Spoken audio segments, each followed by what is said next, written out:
सन 1918 first world war के time British army के major Walter Summerford पे घुड़सवारी करते वक्त अचानक से बिजली गिर जाती है और उनका कमर के नीचे का शरीर पैरालाइज हो जाता है।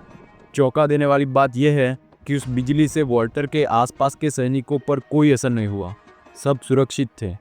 मानो कि जैसे बिजली सिर्फ वॉल्टर को निशाना बनाने आई थी। इसके 6 साल बाद सन 1924 में वॉल्टर जब नदी किनारे बैठकर फिशिंग कर रहे थे तब फिर से उनके ऊपर बिजली गिर जाती है और उनकी बॉडी का दाहिना हिस्सा पैरालाइज हो जाता है। लेकिन कुछ साल बाद वो फिर ठीक हो जाते हैं। लेकिन उसके 6 साल बाद सन 1930 में फिर से उनके ऊपर बिजली गिर जाती है। इस बार उनका पूरा शरीर पैरालाइज हो गया और सन 1932 में उनकी मौत हो गई। लेकिन बिजली ने मरने के बाद भी वॉल्टर का पीछा नहीं छोड़ा।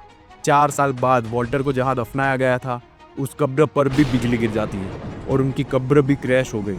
दुनिया के 5 ऐसे अजीब इत्तेफाक जिनको ना समझा जा सकता है और ना ही समझा जा सकता है और ना ही नकारा जा सकता है।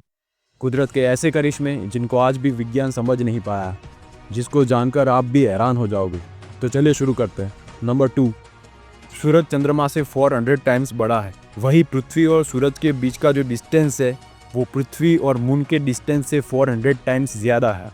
ये रेशियो इतना परफेक्ट है कि इसी की वजह से हमें सोलर एक्लिप्स यानी सूर्य ग्रहण देखने को मिलता है, क्योंकि मून जब सूरज और पृथ्वी के बीच आ जाता है तब मून पूरी तरह से सूरज को ढक लेता है। लेकिन अगर ये रेशियो थोड़ा भी कम या ज़्यादा होता तो हमें कभी भी एक परफेक्ट सोलर एक्लिप्स देखने को नहीं मिलता। नंबर 3, सिक्का उछालने पर उस पर टेल्स आएगा, उसकी प्रोबेबिलिटी 1/2 होती है।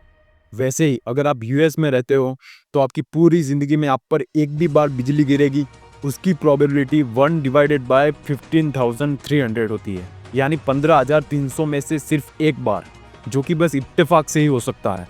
किसी भी पर्टिकुलर इंसान पे बिजली गिरने की संभावना बहुत ही कम होती है, लेकिन एक अमेरिकन रेंजर रॉय सलीवन, जहां पर एक बार बिजली गिरने की संभावना ना के बराबर है, वही इस इंसान पे टोटल 7 बार बिजली गिरी है। और इसी इत्तेफाक की वजह से उन्हें द ह्यूमन लाइटनिंग रोड के नाम से भी जाना जाता है और उनका नाम Guinness book of world record में भी दर्ज किया गया।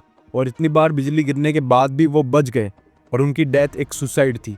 Number 4, Australian truck driver bill Morgan का एक्सीडेंट हो जाता है। हॉस्पिटल में डॉक्टर ने कह दिया कि मॉर्गन की मृत्यु हो चुकी है, लेकिन उसके 15 मिनट बाद मॉर्गन जिंदा हो जाते हैं। हालांकि कुछ टाइम बाद वो कोमा में चले जाते हैं। उनके कोमा से बाहर निकलने के चांस बहुत ही कम थे, इसलिए मॉर्गन की फैमिली और डॉक्टर ने डिसीजन लिया कि सारी मशीनें बंद कर दी जाए और मॉर्गन को अलविदा कहा जाए। लेकिन यहाँ भी चमत्कार हो जाता है और मॉर्गन अचानक कोमा से बाहर आ जाते हैं और कुछ साल बाद वो बिल्कुल ठीक हो जाते हैं। कहानी यहाँ भी ख़त्म नहीं होती। मॉर्गन ठीक होने के बाद एक लॉटरी का स्क्रैच कार्ड खरीदते हैं और वो $30,000 की एक सुपर कार जीत जाते हैं। लेकिन कहानी यहाँ भी ख़त्म नहीं होती। बिल मॉर्गन के जीवन में हुई इन असामान्य घटनाओं को देखकर न्यूज़ चैनल उनके पास आते हैं और उन्हें लाइव कैमरा के सामने लॉटरी का स्क्रैच कार्ड खरीदने को बोलते हैं और उसमें भी उन्हें $2.5 लाख का इनाम लगता है।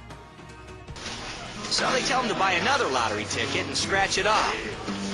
Watch what happens when he does it again for the cameras. I just won 250,000. I'm not joking. I just won 250,000.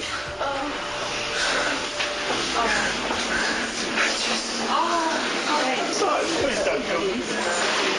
Number 5, 28 जुलाई सन 1900 में इटली के एक किंग अम्बर्टो फर्स्ट एक होटल में खाना खाने जाते हैं, जहां उनका सामना उनके ही जैसे दिखने वाले होटल के ओनर से होता है और उसका नाम भी अम्बर्टो ही था। यहाँ तक कि दोनों की बर्थ डेट भी सेम थी और दोनों की वाइफ का नाम भी एक ही था, मार्गरीटा। और तो और उन दोनों की शादी भी एक ही दिन हुई थी।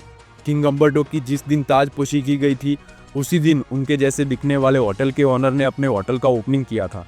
इसमें सबसे ज़्यादा हैरानी की बात तो उनके मिलने के एक दिन बाद हुई, 29 जुलाई 1900 को, जब दोनों की एक साथ मृत्यु हो गई। बस आज के इस वीडियो में इतना ही। मिलते हैं आपसे अगले वीडियो में। वीडियो को पूरा देखने की धन्यवाद।